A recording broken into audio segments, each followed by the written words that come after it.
এরপর প্রশ্ন হলো, আমি একজন স্ত্রী, আমার অজান্তে আমার স্বামী আমাকে তালাক দেয়, আমার পরিবারও আমার স্বামীর পরিবার উভয় পক্ষ জানতো বিষয়টা, কিন্তু আমি স্ত্রী জানতাম না। এখন এইটা কি তালাক হয়ে গেছে? যদি হয়ে থাকে তাহলে আমি কিভাবে আবার তার স্ত্রী বলে দাবি করতে পারবো? প্রথম কথা হলো, দেখেন, তালাকের মাসআলা এই ধরনের প্রশ্নোত্তরের সংক্ষিপ্ত সেশনে জানার চেষ্টা করবেন না।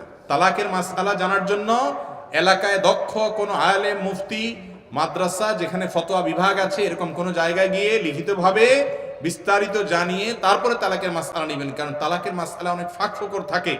আপনাকে যিনি উত্তর দিবেন তিনি অনেক প্রশ্ন করবেন, কোয়েরি করবেন এবং পাল্টা প্রশ্ন করবেন, তারপর আপনার উত্তর সেখান থেকে বের হবে। আমরা শুধু মৌলিকভাবে একটা মূলনীতি বলে রাখি, তালাক যদি কোনো স্বামী দেয়, তালাক যদি হওয়ার মতো হয় দেয়, তাহলে সেক্ষেত্রে স্ত্রী যদি নাও জানে তারপরও তালাক হয়ে যায়।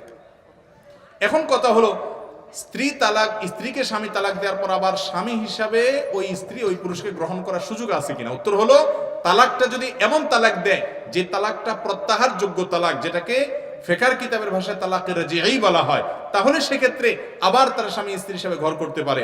আমি সব জায়গায় এই কথাটা বলার চেষ্টা করি, যারা বিবাহ করেছেন তারাও মনোযোগ দিয়ে শুনেন, যারা বিবাহ করবেন ভবিষ্যতে এখনো করেন নাই তারাও মনোযোগ দিয়ে শুনেন। আল্লাহর ওয়াস্তে স্বামী স্ত্রী যত মনোমালিন্য হোক, যত গন্ডগোল হোক, যত ঝগড়াঝাটি হোক, যত আপনাদের মধ্যে অমিল হোক, বোঝাপড়ার গরমিল হোক, আল্লাহর ওয়াস্তে মাথা গরম করে তালাক দিবেন না। তালাক এমন একটা ডেঞ্জারাস অস্ত্র, এমন একটা ভয়াবহ অস্ত্র, ছুরি এবং চাকুর চাইতে পিস্তলের চাইতেও ডেঞ্জারাস। কিরকম? আপনি একজনকে তার শরীরে ছুরি ঢুকাই দিলেন, তার বুকে ঢুকানোর পরে লোকটা মারা গেলেন। এখন আপনি জিহ্বা কামড়ায় বলছেন, ও সরি, আমি আসলে বুঝতে পারিনি। এতে কি লোকটা জীবিত হবে? ঠিক একই ভাবে আপনার স্ত্রীকে রাগের মধ্যে মাথা গরম করে আপনি তালাক দিয়ে দিলেন। আপনাকে অনেকে ফতোয়া দিবে, আলেম ওলামারা না, অনেক লোক ফতোয়া দেয় যারা আলেম তো না, অনেক সময় মুসলমান কিনা সন্দেহ, তারা ফতোয়া দেয় রাগের মাথায় তালাক দিলে কি হয় না? তালাক হয় না। আমি বলি, তালাক কি কেউ মহব্বত করতে করতে দেয়? ভালোবাসার চোটে স্ত্রীকে ডাইকে এনে তালাক দিয়ে দেয়? আরে ভাই, তালাক দেয় তো কিসে? কিন্তু তাই বলে রাগ হলেই তালাক দিবেন না। রাগ হলে যে ঠিক আছে তার সাথে আর ঘর আর করার কোনো সুযোগ নাই, এরকম যদি হয় তাহলে বিবেচনা করবেন, আলেমদের সাথে পরামর্শ করবেন, গণ্যমান্য মুরব্বীদের সাথে পরামর্শ করবেন, বিচক্ষণ ঠান্ডা মাথার মানুষদের সাথে বুদ্ধি নেবেন, আরেক হটমেজাদের কাছে যাবেন না।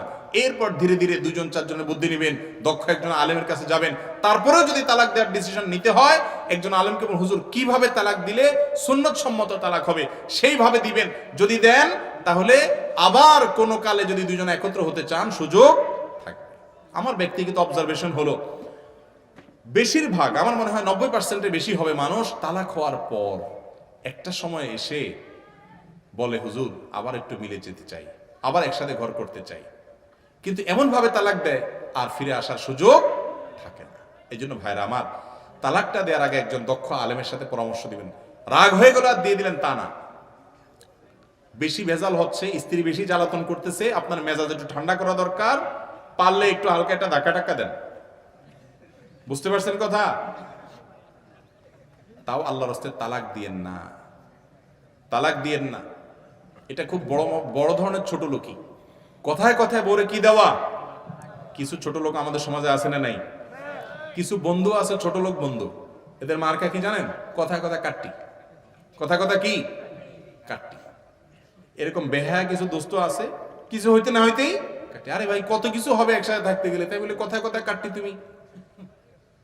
তো বন্ধুর সাথে কথা কথা কাটতে দিলে তো কিছু আসে যায় না ভাই, কিন্তু স্ত্রীর সাথে কথা কথা তালাক দেওয়া, এটা হলো বড় ধরনের ছোট লোক, খুব বড় ধরনের ছোট লোক। এটা করবেন না আল্লাহর রাস্তায়, ঠান্ডা মাথায় ডিসিশন নেবেন, এরকম করবেন না। তো যাই হোক, যদি তালাক কোনো স্বামী তার স্ত্রীকে দিয়ে দেয়, স্ত্রী যদি নাও জানে তারপরেও সে তালাক পতিত হয়ে যাবে, এটা হলো মূল কথা। এখন যদি প্রত্যাহারযোগ্য তালাক দিয়ে থাকে, স্ত্রী আবার সে স্বামীর ঘর করতে পারে, প্রত্যাহার করার সুযোগ আছে।